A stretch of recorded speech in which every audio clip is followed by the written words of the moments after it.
நெஞ்சோடு கலந்தவளே, என் உயிரோடு உறைந்தவளே, எனக்காக பிறந்தவளே, என் உயிரே. ரியா, தண்ணி குடிச்சது போதும், ஒரு வாய் இட்லி சாப்பிடு.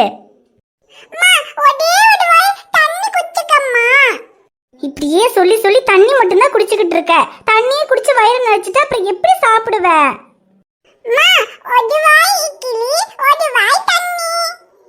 ஆமா, இப்படிதான் சொல்ற. ஆனா ஒரு வாய் தண்ணி மட்டும்தான் உள்ள போகுது, ஒரு வாய் இட்லி சாப்பிடவே மாட்டேங்கிற.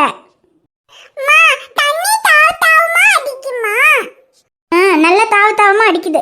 போதும் தண்ணி குடிச்சது, ஒரு வாய் இட்லி சாப்பிடு, அப்புறம் தண்ணி குடிச்சுக்கலாம். ஐச்சிக்கண்ணே, என்ன பிள்ளைக்கு சோறு ஊட்டிக்கிட்டு இருக்கியாக்கு? ஐயோ ஆமா அம்மாச்சி, நானும் எப்படியாவது இந்த 2 இட்லி அவளுக்கு ஊட்டிடலான்னு பாக்குறேன். இட்லியே சாப்பிட மாட்டேங்கிறா. அதையும் இதையும் சொல்லி தண்ணி மட்டும்தான் குடிச்சுக்கிட்டு இருக்கா. ஆமா பிள்ளை, நீ ரூமுக்குள்ள உட்காந்து வச்சு சாப்பிடு சாப்பிடு சொன்னா அது எங்கிட்டு சாப்பிட? வெளியே கொண்டு வந்து என்னத்தையாவது வெளியே காமிச்சு ஊட்டினா சாப்பிடும் பிள்ளை. அம்மாச்சி, வெளியே கொண்டு வந்து காமிச்சு விட்டுறதுக்கு பகலா இருந்தா கூட கோழி நாய் பூனைன்னு எதையாவது காமிக்கலாம். இந்த ராத்திரியில என்னத்தை காமிக்கிறது? எட்டி ராத்திரியா இருந்தாலும் மேல நிலாவை பாருன்னு சொல்லி அம்பளி மாமா கிட்ட நாங்களாம் சோறு ஊட்டினோம் உனக்கு. இப்போ என்னத்தை போய் காமிக்க முடியாதுன்னு இருக்க? நீ வெளியே வா, நான் பிள்ளைக்கு சோறு ஊட்டுறேன். ஐயோ வேணாம் மச்சி, வெளியே நல்லா பனியா இருக்கு. இந்த பனியில இவளை வெளியே கூட்டிட்டு போய் அப்புறம் காய்ச்சல் ஏதாவது வந்துருச்சுன்னா? அது என்ன ஆயிடுச்சுக்கண்ணே, நீ அந்த காலத்துல நாங்களாம் மழை காத்து பனின்னு எல்லாத்துலயும் போட்டு தான் வளர்த்தோம். இப்போ என்னடான்னா வெயில் பட்டா கருத்துருங்கிறீங்க, பனி பட்டா ஜலதோஷம் பிடிச்சிக்கிறீங்க. இப்படி சொல்லி சொல்லி தான் பிள்ளைங்களுக்கு ஓரா வியாதி வந்துட்டு கிடக்கு. இதுல வேற புடிச்சிட மாட்டாடி, டாக்டரா இருக்கீங்க, இது கூட தெரியல, என்னத்து செய்யப்போ? சரி சரி, வெளியே போவாட்டி பரவாயில்ல, நான் அது இதையும் கதையெல்லாம் சொல்றேன், நீ அப்படியே பிள்ளைக்கு சோறு ஊட்டிடு. ஏய் நண்டு பைய பிள்ளை, என்ன நீ இட்லி திங்க மாட்டியாக்கு? என்ன உனக்கு பசிக்கலையா? எனக்கு பசிக்கவே இல்ல சிம்மு, இந்த அம்மா சும்மா இட்லி சாப்பிடு சொல்லாங்க. எனக்கு வேண்டாம். வேண்டாம், அங்க சாப்பிடாம கிடந்தா என்னத்துக்கு ஆவறது? உனக்கு இந்த ஆதி நிலா பழையெல்லாம் நல்ல பெரிய பிள்ளைகளாய் விளையாடணும்னு இல்லையாக்கு? இப்படியே தம்மத்தோட்டு எலி குஞ்சு மாதிரி இருந்துட்டா போதுமாக்கு?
சொன்னது. இவளுக்கு என்னடானா இட்லி வேண்டாமா பாட்டு பாடுறாளாம். அப்படியே ரெண்டு போட்டேன்னு வெயி.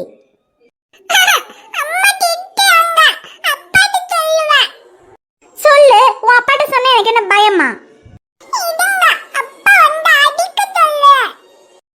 சொல்லு, உன் அப்பா எப்படி நடிக்கிறாரு நானும் பாக்குறேன்.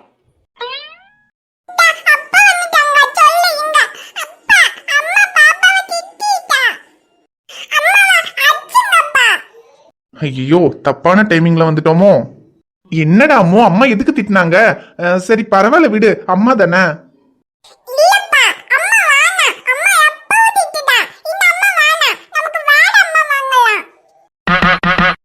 வேற அம்மாவா? ஐயோ, சத்தியமா நேரம் சரியில்லடா, அப்படியே யூ-டர்ன் போட்டு போயிரு. ஐயோ ரியா குட்டி, என்னாச்சு உனக்கு? என்ன சாப்பிடுறதுக்கு அடம் பிடிச்சிட்டு இருக்கியா? ஐயோ ஆமா மாப்ள, சாப்பிடுறதுக்கு தான் அம்மாவுக்கு மகளுக்கு இங்க சண்டையா கிடக்கு, வேற ஒண்ணும் இல்ல. ஐடிகனே, சரி உன் வீட்டுக்காரர் வந்துட்டாரு பாத்துக்க. நீ அவருக்கு ஏதோ சோத்த போடு, அப்புறம் இந்த பிள்ளைக்கு ரெண்டு வாய் ஊட்டுறதுன்னா ஊட்டு, இல்லன்னா இந்த பால் குடிச்சா போதும், விடு படுத்து தூங்கட்டும். சரியா? அம்மாச்சி பாரு, அங்க போய் படுத்து தூங்குறேன், நீ என்ன எதிட்டு பாரு. ஐயோ அம்மாச்சி, அவர் வந்தா என்ன, இருங்க, இவளுக்கு சாப்பாடெல்லாம் ஊட்டிட்டு அப்புறம் பொறுமையா போனா போதும். வேணும்னு பண்ற ரைட். அது என்ன ஆயிடுச்சு கண்ணி, நீ உன் புருஷன் வந்துட்டாரு, இதுக்கப்புறம் நான் இருந்தா நல்லா இருக்காது பாத்துக்க. சரி நீங்க என்னமோ பண்ணுங்க, நான் போறேன். ஐயோ அம்மாச்சி இருங்க, அதெல்லாம் ஒண்ணும் அவர் எதுவும் நினைக்க மாட்டாரு, நீங்க இருங்க. அடி என்னடி நீ இருங்க இருங்கட்டு கிடக்கவோ, ராத்திரி ஆயி போச்சு, அவருக்கு தூக்கம் வருமா இல்லையா? நான் போறேன், நீ பிள்ளைக்கு சோத்த ஊட்டி படுத்து தூங்குங்க. ஐயோ அம்மாச்சி, அவருக்கு தூக்கம் வந்தா அவர் வெளியே போய் படுத்துக்குவாரு, நீங்க இருங்க. வெளியே போய் படுத்துக்குவாரா? ஓ, வெளியே போய் படுங்கன்னு சொல்லாம சொல்ற. உனக்கே இவ்வளவு திமிரு இருந்தா ரோஷக்காரண்டி, ரோட்ல போய் படுத்தாலும் படுப்பேன், இதுக்கப்புறம் இந்த ரூமுக்கு வரமாட்டேன்டி. அம்மாச்சி நீங்க இருங்க, ரியாவுக்கு சாப்பாடு விட்டுங்க, நான் அப்புறம் வரேன். ஏன் ஐஸ்கண்ணா, உனக்கு என்ன பைத்தியமா பிடிச்சிருக்கு? கட்ன புருஷனை போய் வெளியே போய் படுங்கன்னு துரத்தி விடுற. ஐயோ அம்மாச்சி, நான் என்ன அவர்கிட்ட வெளியே போய் படுங்கன்னா சொன்னேன், சும்மா உங்ககிட்ட தான் சொன்னேன், அவர் வேணா வெளியே படுத்துக்குவாருன்னு. அதுக்கு அவர் போயிட்டா அதுக்கு நான் என்ன பண்றது? இல்ல ஐஸ்கண்ணே, நீ பேசுறது சரியில்லை பாத்துக்க. நீ பேசுறது அவர் போறது எல்லாத்தையும் வச்சு பார்க்கும்போது தெரியுது உங்களுக்குள்ள என்னமோ பிரச்சனை இருக்குன்னு. இங்க யாரு ஐஸ்கண்ணே, என்ன பிரச்சனை ஏழு பிரச்சனை புருஷ பொண்டாட்டி கடையில எதுவும் நான் கேட்டுக்கிட மாட்டேன். ஆனா ஒண்ணு மட்டும் உங்ககிட்ட சொல்லிக்கிறேன். நான் அன்னைக்கு ஒரு நாள் உன் புருஷன் ஒரு பொண்ணை பைக்ல ஏத்திக்கிட்டு போறான்னு சொன்னப்ப உன்கிட்ட சொன்ன பாரு, அததான் நான் இன்னைக்கும் சொல்றேன். 10 நாள் வீட்டு சாப்பாடு சாப்பிட்டவனுக்கே ஒரு நாளைக்கு ஹோட்டல்ல சாப்பிடலாம்னு தோணும். நீ சோறே போடாம பட்னி போட்டீங்கன்னா அவ்வளவுதான் சொல்லிட்டேன். அதுக்குதான் சொல்றேன், என்னைக்குமே புருஷனை முந்தானையில முடிச்சு வச்சுக்கிடணும். இப்படி எல்லாம் ஓவரா பண்ணி அவங்க எனக்கு என்னன்னு போயிட்டாருன்னு வச்சுக்க, அதுக்கப்புறம் ஐயாண்டாலும் வராது, அம்மானாலும் வராது. ஐயோ அம்மாச்சி, நீங்க நினைக்கிற மாதிரியெல்லாம் ஒண்ணும் கிடையாது, அவரெல்லாம் அப்படியெல்லாம் ஒண்ணும் போக மாட்டாரு.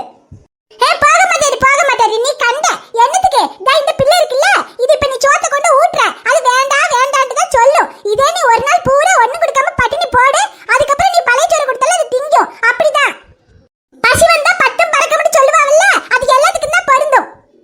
அந்த காலத்துல நாங்கெல்லாம் எங்க புருஷனை வாங்கத்தான் போங்கத்தான் உட்காருங்கத்தான் சாப்பிடுங்கத்தான் பார்த்து பார்த்து கவனிச்சுக்குவோம். அது என்னத்துக்கு? உங்களை மாதிரி இப்படி ஓவரா நடிக்க தெரியாமையா? எங்களுக்கு உங்களை மாதிரி சண்டை வரும்போது நடிக்கவும் தெரியும், அதே சமயத்துல புருஷனை போக விடாம முந்தானையில முடிக்கவும் தெரியும். ஆனா இந்த காலத்துல பிள்ளைகளுக்கு இதெல்லாம் தெரியாம தாமா என் புருஷன் அவ கூட போயிட்டா இவ கூட போயிட்டா அவளை பார்த்துட்டான்னு டைவர்ஸ் வாங்கிட்டு நிக்குதுவோ. இங்க யாரும் வச்சுக்கண்ணு, அந்த நிலைமை உனக்கு வந்துடக்கூடாதுன்னு தான் சொல்றேன். உன்னை உன் புருஷன் கூட சண்டை போட வேண்டான்னு நான் சொல்லல. நீ சண்டை போடு, ஆனா உன் புருஷனை நீ போக விடாம முந்தானையில முடிச்சு வச்சுக்கிட்டு சண்டை போடு. நான் சொல்றதெல்லாம் சொல்லிட்டேன், அப்புறம் நீங்க என்னத்தையும் செய்யி, நான் போறேன். இந்த அம்மாச்சி என்ன இப்படி சொல்லிட்டு போறாங்க, ஒண்ணுமே புரியலையே. அம்மா, அது சிம்மு பாட்டி சொன்னது புரியலையா? சிம்மு பாட்டி என்ன சொன்னாங்க தெரியுமா? அது முட்டாய் இருக்குல்ல, முட்டாய் எடுத்து வச்சுக்கணுமா, எடுத்து வச்சுட்டு சண்டை போடணுமா, இல்லாட்டி முட்டாய் அணைச்சு கொண்டு போயிடுவாங்களா.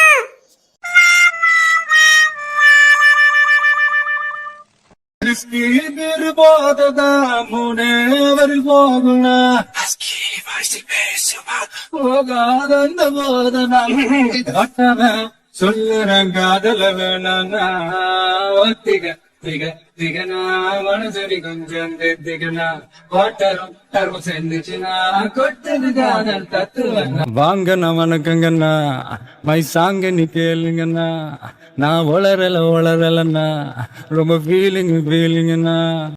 வாங்க சாமி, எங்க படுத்திருக்கேன்னு பாத்தீங்களா? டேய், இங்க இந்த போஸ்ட்ல நீ படுத்திருக்கிறத பாக்குறதுக்காக வாட எனக்கு லொகேஷன் அனுப்பி வர சொன்ன. இத போட்டோ எடுத்து அனுப்பி வச்சிருந்தா நான் வீட்லயே உட்காந்து பாத்துருப்பேன். டேய், மாலை போட்டிருக்கேன்னு பார்க்க மாட்டேன், சாமி சரணம். சாமி சரணம், என்ன சொல்றீங்கன்னு புரியல சாமி, தெளிவா சொல்லுங்க. அது வந்து சாமி. டேய், முதல்ல நீ எந்திரிச்சு ஒழுங்கா உட்காரு. இப்ப சொல்லு, என்ன விஷயம்? ஏன் வீட்டுக்கு போகாம இங்க படுத்திருக்க? டி சக்தி, நானும் போனா போதுன்னு விட்டா ரொம்ப ஓவரா பண்றாடா. ஓவரா பண்றாளா? யாரு? யாரா? உன்னோட? டேய் டேய், சாமி சரணம்.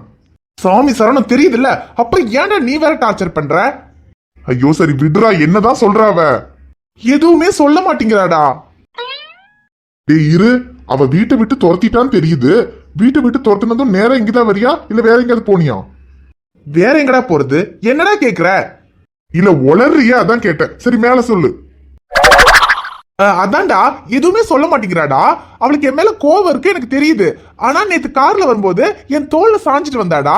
அதனால சரி, கோவம் இருந்தாலும் என் மேல லவ்வும் இருக்கு அப்படின்னு நினைச்சிட்டு இருக்கேன். ஆனா இப்போ ரூம்குள்ளேயே வர வேண்டாம், வெளியே போய் படுங்கன்றாடா. இப்போ நான் அவளுக்கு என்னடா நினைக்கிறது? ஒருவேளை அவளுக்கு என் மேல இருந்த லவ் எல்லாம் போயிடுச்சாடா? இல்ல ஒருவேளை அவளுக்கு என் மேல லவ்வே இல்லையா? நான் தான் லவ் லவ்னு பின்னாலேயே சுத்திட்டு இருக்கேனா? இது கொஞ்சம் யோசிக்க வேண்டிய விஷயமா இருக்கு. நான் யோசிச்சுட்டு காலையில சொல்லட்டா? சாமி சரணம். இல்ல வேணாம், இப்பவே சொல்றேன். இப்போ என்னதாண்டா பிரச்சனை? அடேய், அதை தானடா இவ்வளவு நேரமா சொல்லிக்கிட்டு இருக்கேன்.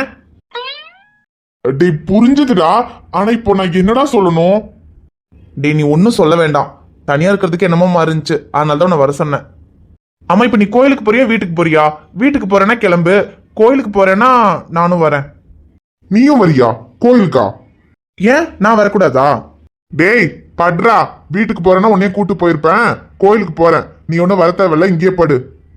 டேய் என்னடா உயிர் நண்பனை கூட கூட்டு போகாம இப்படி ரோட்லயே அத்து விட்டு போற? இவ்வளவுதான் உன் நட்பா? டேய் என் நட்பை பத்தி இந்த ஊருக்கே தெரியும், அதை விட அதிகமா உனக்கு தெரியும். அதனால பேசாம படு, நான் வரேன். போடா போ. போகத்தான் போறேன். போடா சக்தி. வீட்டுக்கு போனா அவ என்னடானா வீட்டுக்கு வராதீங்கன்னு வெளியே துரத்துறா, நீ என்னடானா பாதியிலேயே ரோட்ல விட்டுட்டு போற. போங்க எல்லாரும் போங்க. அவளை பார்த்த போது ஏன் பாதி உசிர பார்த்த, உயிரும் தான் பேசும் பாஷையே மூச்சுக்குள்ள கேட்டேன். அவ எதிர வந்து நின்னா என் மீதி உசிர தருவேன். பார்வப்படுகிற தூரம் போதுமே பக்தன் போல கிடப்பேன். 2 நொடிக்கு மேல் நடுவு கூட நான் அவளை நினைக்கிறேனே. ஐயோ, இந்த காதலிக்கிறவனுங்களுக்கெல்லாம் மனசாட்சியா இருக்கிறத விட எங்கேயாவது மாடு மேய்க்க போலாம் போல. போ, உன்னை யாரும் வேண்டாண்ணா. நீ ஏன்டா சொல்ல மாட்ட? நீ தான் இப்ப காதல் மூட்ல இருக்கியே, இப்போ உனக்கு மனசாட்சி எல்லாம் தேவைப்படாது. ஆனா ஒண்ணுடா, சைலஜா கிடைப்பான்னு ரொம்பலாம் கனவு காணாத. கண்டிப்பா உன் லவ் ஊத்திக்க தாண்டா போகுது. எதுக்கு ஊத்திக்குது? டேய் நீ ஒருவேளை செல்வான்னு சொல்லி போய் ப்ரப்போஸ் பண்ணியிருந்தா கூட எங்க தப்பி தவறி உன்னை காதலிச்சிருப்பாளோன்னு ஒரு சைட்ல நம்பிக்கை இருந்திருக்குண்டா. ஆனா நீ அன்புன்னு சொல்லி போய் ப்ரப்போஸ் பண்ணிட்ட பாத்தியா, அவ உனக்கு ஓகே சொல்றதுக்கு வாய்ப்பு இல்ல ராஜா. டேய் அவளை பொறுத்த வரைக்கும் செல்வா தான் நல்லவன். செல்வான்னு சொல்லி போய் ப்ரப்போஸ் பண்ணி அவளை ஓகே பண்ணிருக்கலாம்ல. எதுக்குடா தேவையில்லாம அன்புன்னு போய் ப்ரப்போஸ் பண்ண? அவளை பொறுத்த வரைக்கும் அன்புவே ஒரு ஃப்ராடு. ஒரு ஃப்ராடுக்கு அவ எப்படிடா ஓகே சொல்லுவா? டேய் செல்வா வேணா நல்லவனா இருக்கலாம், ஆனா அன்பு தாண்டா ஒரிஜினல். என்னால அவகிட்ட செல்வாவா நடிக்க மட்டும் தாண்டா முடியும், ஆனா அன்புவா மட்டும் தாண்டா என்னால அவகிட்ட உண்மையா இருக்க முடியும். செல்வான்ற நல்லவன் அவ ஏத்துக்கிறது பெரிய விஷயம் இல்ல, ஆனா ஃப்ராடுன்னு தெரிஞ்சாலும் இந்த அன்புவை அவ ஏத்துக்கணும். அதாண்டா உண்மையான லவ். அது எப்படிடா காதல் வந்துட்டா மட்டும் எல்லாரும் கருத்தா பேசுறீங்க? அப்போ இந்த ஃப்ராடுக்கு அவ ஓகே சொல்லுவாங்கற. ஓகே சொல்ல வைக்காம விட்டுருவனா? அது எப்படிங்க ஓகே பரையும்? அவனுக்கு இந்த மனசுல பெரிய ஹீரோன்னு நினைப்பா. அவன் வந்து ப்ரப்போஸ் செய்தா நீ அப்படியே ஓகே சொல்லிடுவனா? அது எப்படி சொல்லுவ? அவனே ஒரு ஃப்ராடு, அவனுக்கு எப்படி நீ ஓகே சொல்லுவ? அதத்தான் நானும் சொல்றேன், அவனுக்கு எப்படி நான் ஓகே சொல்லுவேன்? இந்த ஜென்மத்துல அவனுக்கு நான் ஓகே சொல்லவே மாட்டேன். சொல்லக்கூடாது சைலுமா, சொல்லவே கூடாது. அவனே ஒரு ஃப்ராடு பையன். அவன் தலையில நீ தண்ணி குடிச்சாலும் சரி, ஆகாசத்துல அந்தர்பல்டி அடிச்சாலும் சரி, அவனுக்கு நீ என்ன ஓகே சொல்லக்கூடாது சைலுமா. எடி அதென்ன ஞானம் பரையனே, அவனுக்கு நான் ஓகே சொல்ல மாட்டேன். പക്ഷേ நான் ஓகே சொன்னதா அந்த கர்ச்சிஃப கழட்டுவேன்னு சொன்னான். அவன் எப்படி இருப்பான்னு தெரிஞ்சுக்கணும் போல இருக்கு. ஏ சைலுமா, அதுக்கு அவனுக்கு ஓகே சொல்ல போறியா? ஏச்சி அதெல்லாம் நான் சொன்னேன் இல்ல, இந்த ஜென்மத்துல அவனுக்கு நான் ஓகே சொல்ல மாட்டேன். அப்பாடா. പക്ഷേ என்னாலும் அவனே இந்த கர்ச்சிஃப் எல்லாம் கட்டிட்டு வந்தான். அதைத்தாண்டா நானும் கேட்கிறேன். சரி அன்புதான் ஒரிஜினல், அன்பு ஃப்ராடுன்னு தெரிஞ்சும் அவ அன்புவை ஏத்துக்கணும்னு சொல்ற. எல்லாம் சரிதான், அதுக்கு நான் தான் அன்புன்னு முகத்தை காமிச்சிட்டே போய் ப்ரப்போஸ் பண்ண வேண்டியது தானே? டேய் நீ மனசாட்சியா இருக்கலாம், ஆனா உனக்கு மூளை கிடையாது. இப்ப நான் தான் அன்புன்னு முகத்தை காமிச்சிட்டு போய் ப்ரப்போஸ் பண்ணியிருந்தேன்னு வச்சுக்கேன், செல்வாவும் நான் தான் அன்பும் நான் தான் அவளுக்கு தெரிஞ்சிருந்திருக்கும். ஏற்கனவே என்ன ஃப்ராடுன்னு நினைச்சுக்கிட்டு இருக்கா, இன்னும் செல்வான்னு சொல்லி ஃப்ராட் தனம் பண்ணேன்னு தெரிஞ்சிருக்கும். கடைசியில என்ன பார்த்தாலே அவளுக்கு பிடிக்காது, என்ன வெறுத்துருவாடா. இப்ப மட்டும் உன்னைய பார்த்ததும் அப்படியே கிளுகிளுன்னு அவளுக்குள்ள காதலா வரப்போகுது.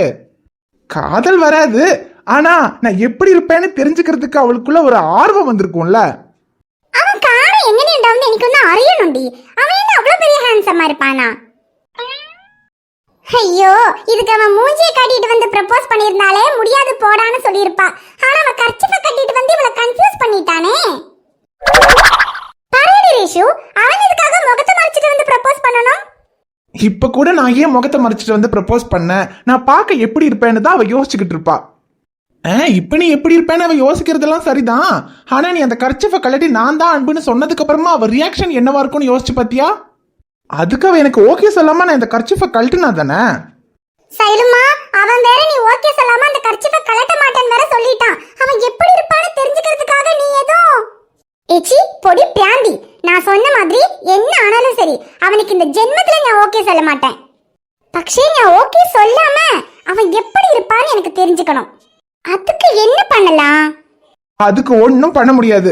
அவ ஓகே சொல்லாம இந்த அன்பு எப்படி இருப்பான்னு அவளால பார்க்கவே முடியாது.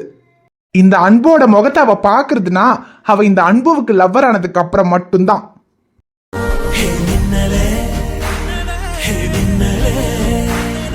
ஹாய் ஃப்ரெண்ட்ஸ், எல்லாரும் எப்படி இருக்கீங்க? நிச்சயமா நலமா இருப்பீங்கன்னு நம்புறோம். இந்த வீடியோ உங்களுக்கு பிடிச்சிருந்தா மறக்காம வீடியோவுக்கு ஒரு லைக் போடுங்க. வீடியோ பத்தின கருத்தை மறக்காம கமெண்ட்ல சொல்லுங்க. வீடியோவை உங்க ஃப்ரெண்ட்ஸுக்கும் ஃபேமிலிக்கும் ஷேர் பண்ணுங்க. சேனலை சப்ஸ்கிரைப் பண்ணாம பார்த்துட்டு இருந்தீங்கன்னா சப்ஸ்கிரைப் பண்ணிட்டு பாருங்க. பாப்பா உங்களை பார்க்க